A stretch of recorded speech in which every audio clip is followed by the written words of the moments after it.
Ya, teman-teman, sekarang tanggal 23 ya. Kita akan menjawab pertanyaan ya. Jadi ada pertanyaan untuk saham kayu, suspennya sampai kapan ya? Baik, teman-teman, kalau kita perhatikan daripada saham kayu ini, betul dia disuspend ya. Kita lihat di sini, perusahaan tercatat belum menyampaikan laporan keuangan. Efek bersifat ekuitas dalam pemantauan. Nah, teman-teman, kalau sudah menyambungkan dengan laporan keuangan, berarti kapan waktunya si kayu ini lepas daripada suspend gitu kan. Nah, ini harus dia memberikan laporan kuartal 4 tahun 2023 sampai kuartal 3 tahun 2024. Ya, berarti ini kan belum belum memberikan laporan keuangan selama berapa bulan? 4 bulan, 4 kuartalan ya. Jadi kalau dia ingin bebas ya harus memberikan laporan. Nah, biasanya kalau keterlambatan laporan juga ada dendanya. Biasanya mungkin laporannya istilah sudah dibikin tapi dendanya nggak bisa dibayar. Nah, kan nggak bisa juga. Jadi mereka juga ada denda-denda apabila keterlambatan menyampaikan laporan keuangan. Nah, mungkin teman-teman bisa salah satunya dari situ ya. Dia itu harus lepas dulu dari laporan keuangannya. Minimal laporan keuangannya harus diserahkan kepada BI. Nah, ini juga berdasarkan eh, mana tadi ya? Sebentar ya. Nah, ini untuk kayu ini masuk ke papan pemantau khusus juga kan di 31 Oktober. Dia kategorinya 1/6. Gue kalau nomor 1 mungkin ya harganya udah jatuh banget gitu kan.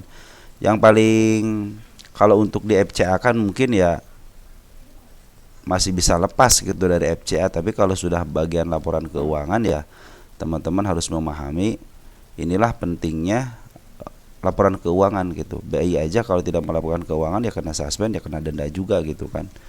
Sementara ini kan kalau lihat dari kasnya aja udah terakhir ya, ini yang terakhir nih ya, kuartal 3 tahun 2023 ya, equity cuma dapat 1 miliar, kasnya ada 0, mungkin di bawah 1 miliar gitu kan. Tapi kalau secara kita lihat dernya sih hampir tidak ada dernya ya, 0,01, ada cuma sedikit ya, cuman berapa nih, dernya itu cuman 8 miliar gitu, cuman dia nggak punya cash gitu kan, nggak punya cashnya sedikit gitu, mungkin lebih sedikit, jadi nggak bisa bayar hutang juga gitu. Sampai di sini tidak ada PKPU ya, intinya si kayu ini hanya harus melaporkan laporan keuangannya saja. Nanti mungkin setelah laporan keuangannya ada dan disetujui dan bayar denda, nanti dia masuk ke papan pemantauan khusus, mungkin salah satu dicabut nanti ya, untuk kriteria mungkin dicabut, salah satu dicabut gitu ya. Nah, ini kan kriterianya untuk kayu ini, coba lihat berapa deh ini kayu. Nah ya, untuk 1/6 gitu kan, kalau satu kan udah ketahuan ya, ini harganya kurang daripada 50 ya. Nah, kalau kita lihat lagi dari sisi lukisan market makernya, ya ini terlihat jelas bahwa si kayu ini sebenarnya waktu di harga berapa nih, 130 hampir 130 diangkat sampai ke angka 500 itu dijatuhkan kan. Nah, dia kena suspend, ini sempat dijatuhkan lagi gitu kan, dijatuhkan kena FCA juga, ingat kena FCA juga di sini, FCA ya, pasti kena FCA, kalau bukan biasanya kena FCA nih biasanya gitu kan. Dan juga sebenarnya sudah, wah ini udah transaksi udah bagus di smart money-nya, langsung kena suspend gitu ya. Makanya ini sangat-sangat disayangkan sekali gitu kan, padahal utangnya juga sedikit. Terus untuk tidak ada hutang yang hutang yang harus dibayarkan secepatnya, cuman dari laporan keuangannya saja teman-teman ini ya. Jadi si kayu ini harus memberikan laporan keuangan untuk kuartal 4 tahun 2023 sampai kuartal 3 tahun 2024 ya.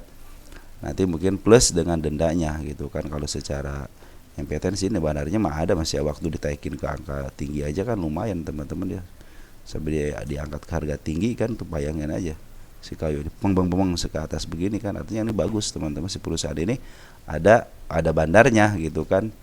Tidak tidak walaupun dia berdiam diri di angka 50, cuman ketika dia ada bandarnya langsung diangkat ke lebih tinggi sampai ke 600, dijatuhkan sejatuh-jatuhnya, mereka sudah pada kabur gitu kan, bandar lokalnya laporan kabur gitu kan.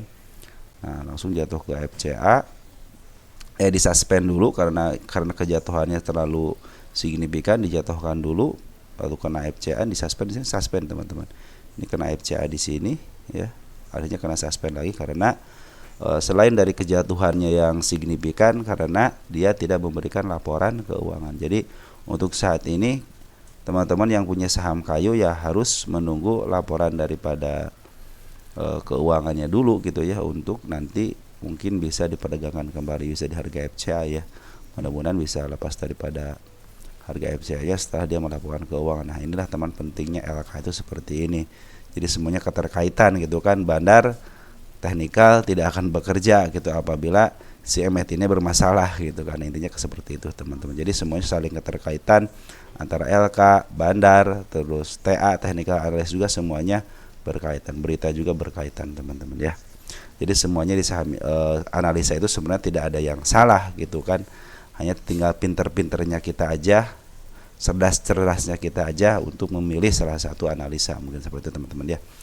Jadi untuk kayu ini kalau ingin lepas daripada suspendnya harus memberikan laporan keuangannya tahun 2023 kuartal 4 dan 1, 2, 3 kuartal 1, kuartal 2, kuartal 3 tahun 2024.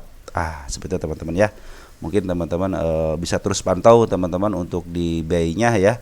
Siapa tahu si kayu ini bisa memberikan laporan keuangan untuk istilahnya untuk kuartal 4-nya ya, genap 1 tahun mungkin dilang sekaligusin mungkin gitu kan. Mudah-mudahan sih mungkin seperti itu.